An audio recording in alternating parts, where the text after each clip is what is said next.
رسید مژده که ایام غم نخواهد ماند، چنان نماند و چنین نیز هم نخواهد ماند.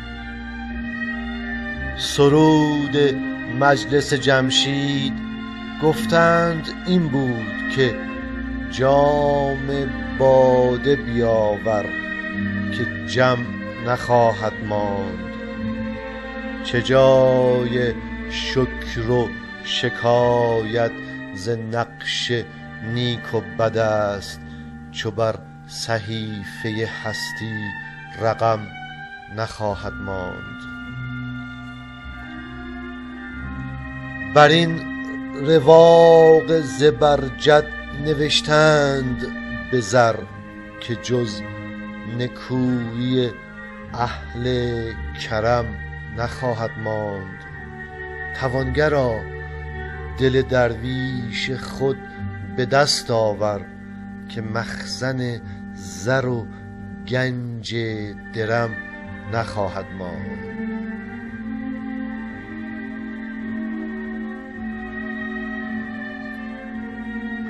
سحر کرشمه صبح هم بشارتی خوش داد که کس همیشه گرفتار غم نخواهد ماند. من ارچه در نظر یار خاکسار شدم، رقیب نیز چنین محترم نخواهد ماند. چو پرده دار به شمشیر میزند همه را، کسی مقیم حریم حرم نخواهد ماند.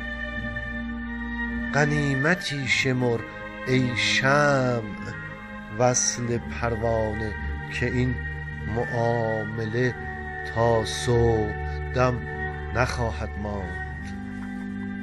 ز مهربانی جانان طمع مبر حافظ که نقش جور و نشان ستم نخواهد ماند.